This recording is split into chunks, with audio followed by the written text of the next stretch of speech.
Hello বন্ধুরা, তোমরা সকলে কেমন আছো? আমরা ভালো আছি। আমার নতুন একটি ভিডিওতে তোমাদের সকলকে জানাই স্বাগত। আর এদিকে রান্না শুরু করে দিয়েছি।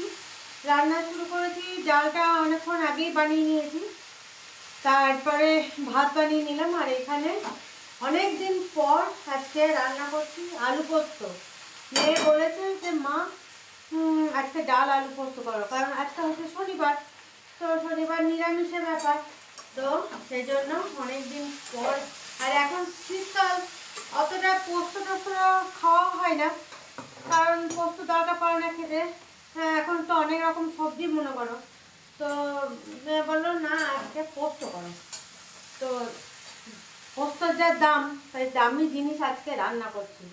হ্যাঁ, মাটন ফাটনের থেকেও পোস্তর দাম বেশি। তো আজকে সেই পোস্ত রান্না করব। তো ডাল আলু পোস্ত আমি বলেছিলাম পাঁপড়ের করতে, ভাবলাম যে পাঁপড়ের ঝোলের মতো করি, মানে তরকারি টাইপের অল্প ঝোল দেখে। নিয়ে বলো না তুমি করো, পোস্ত করো, অনেকদিন পোস্ত খাওয়া হয়নি, তাহলে পোস্ত বানাও।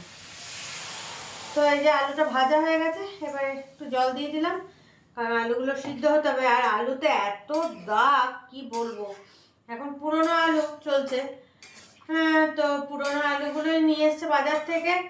তো এত দাগ ভিতরে, নিয়ে কোনো কোনো আলুগুলো না সিদ্ধ ঠিক মতন হচ্ছে না, কচকচ করছে। তো চলো এখন এটা জল দিয়ে দিয়েছি, এবার ঢাকা দিয়ে দেবো, এটা সিদ্ধ হতে থাক। টমেটো দিতে হবে, টমেটো দিয়ে দিই। পোস্তটা বাটতে আছে, তো পোস্তটা বেটে নিই। আর মেয়ে আর হাজব্যান্ড গেছে, মেয়ে যেহেতু বুক লিস্ট দিয়ে দিয়েছে, সেই বইপত্রগুলো কিনতে গেছে। কালকে কিছু বই কিনে এনেছে, দুটো বোধহয়, আর আজকে আবার গেছে। তো দেখা যাক এখন সবগুলো পাচ্ছে কিনা। তারপরে আবার একটা কাজ বেড়ে গেল, এখন বইয়ের মলাট লাগাতে হবে। হ্যাঁ, সেই সবগুলো ব্যাপার আছে, কারণ মেয়েদের 2 তারিখ থেকে স্কুল খুলে যাবে। তো চলো এখন এটা আমি টমেটো কেটে দিয়ে দিই, আর এদিকে ঢাকাটা দিয়ে দিই। চলো আর দেরি না করে, কারণ দেরি হয়ে যাচ্ছে। এই আস্তে আস্তে কাজ করতে করতে না আমার এত দেরি হয়ে যাচ্ছে, রান্না করতে, নিজের জল খাবার খেতে, এই করতে অনেকটা দেরি হয়ে যাচ্ছে। মাসির আর কবে যে আসবে মাসি কে জানো। তা চলো, কিছু করার নেই, এরকমভাবে এখন আমাকে টানতে হবে। দেখো আলুর মধ্যে টমেটো দিয়ে দিয়েছি, এবার ঢাকা দিয়ে দিই। হ্যাঁ, একটা টমেটো দিয়ে দিলাম, তো এখন সিদ্ধ হোক।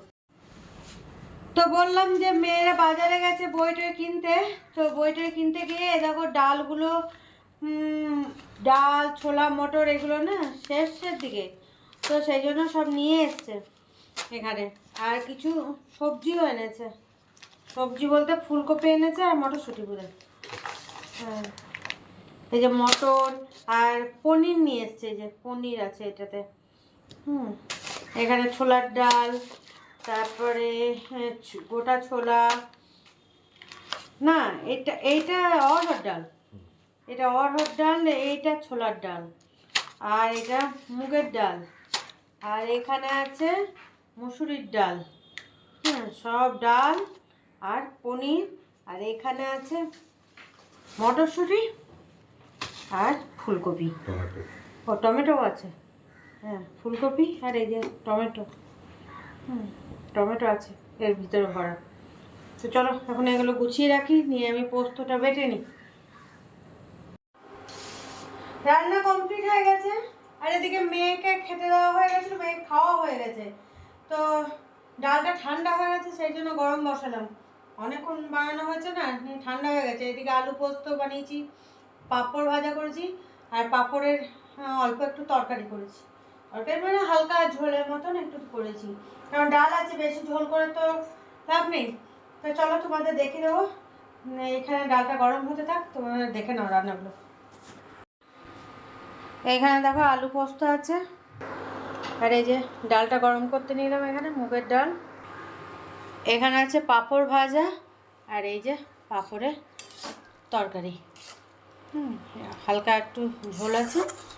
তো একদম রান্না গরম করে নিলাম, ঠান্ডা হয়ে যাচ্ছে নাহলে। চলো, হাজব্যান্ডের চান হয়ে গেছে, এবার খাওয়া দাওয়াটা সেরে নিই। শুভ সন্ধ্যা বন্ধুরা, দেখো সন্ধ্যার সময় কফি বানালাম, এখন কফিটা নিয়ে বসেছি।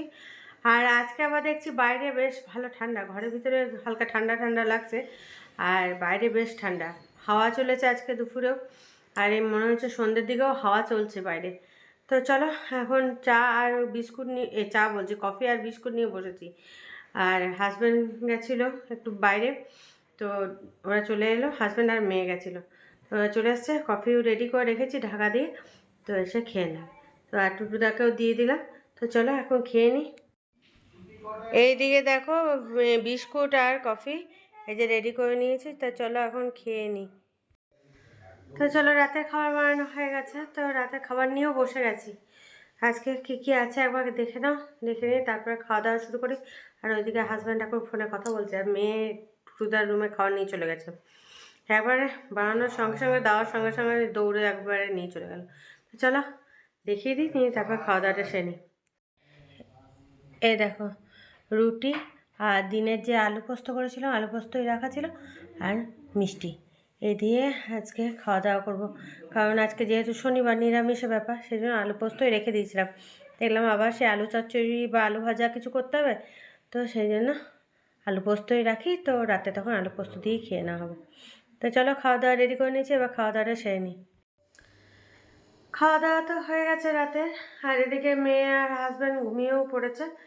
তো আমি রান্নাঘরের সব কাজগুলো সেরে নিলাম, যা কাজ থাকে।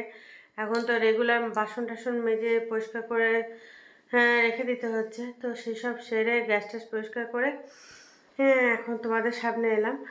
আর মেয়েকে বললাম যে আজকে তো নতুন বই কিছু কিনে আনা হয়েছে, কালকে কিছু আনা হয়েছে, কালকে বোধহয় দুটো আনা হয়েছিল, সব বই কালকে তখন পাইনি, আজকে আবার গেছিলো, তো আজকে কিছু আনা হয়েছে, এখনও বাকি আছে।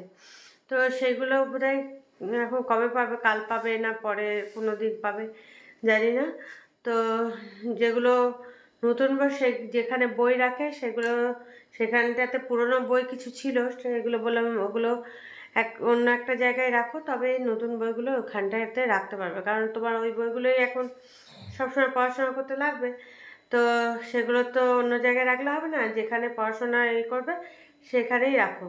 তো আগের বইগুলো ওগুলো সরিয়ে অন্য জায়গায় রাখা হয়েছে, নিয়ে মেয়ে আবার নতুন বইগুলো ওখানে রাখা রেখে দিল, যেখানে আগে বই ছিল সেখানটাতে। আর এদিকে এখন মলাট লাগানো হয়নি বইগুলোতে, মলাট লাগাতে হবে। তো আসলে কি আমার শরীরটাও ভালো যাচ্ছে না, মাসিও নেই কাজ করার, মাসি এখন যে কবে আসবে সেটা বুঝতেও পারছি না। সেই মাসি না থাকা ফলে সকাল থেকে উঠে থেকে একদম, আর যে আমি তাড়াহুড়ো করে কাজ করে করবো সেটাও পারি না, নিয়ে আস্তে সুস্তে কাজ করতে করতে এত টাইম হয়ে যাচ্ছে, কোনো জিনিস ঠিক মতো টাইমে হচ্ছে না। সন্ধ্যার দিকটা একটু টাইম পাচ্ছি, তো সন্ধ্যের দিকে তখন আর আমার মনে হয় না যে কিছু করি। তো দেখি একদিন ওই বইয়ের মলাটগুলো লাগিয়ে দিতে হবে। তো কবে দেবো, কারণ এরপর তো স্কুল খুলে যাবে, তখন স্কুলে তো বইগুলো নিয়ে যেতে হবে। তো দেখা যাক, একদিন লাগিয়ে ওকে দিতেই হবে মলাটগুলো। তো চলো আর বেশি বকো বকো করবো না, এবার যাই ঘুমাতে। আর ঘুমাতে হবে, দেখছো চোখটা লাল লাল হয়ে এসছে, তো ঘুমিয়ে পড়ি গিয়ে, অনেকটাই রাত হয়ে গেছে, আর বেশি বকো বকো নয়। তো চলো ভিডিওটা এখানেই শেষ করছি, কাল আবার একটা নতুন ভিডিও নিয়ে চলে আসবো তোমাদের সামনে। ততক্ষণের জন্য তোমরা সুস্থ থেকো, ভালো থেকো, tata, bye bye, good night.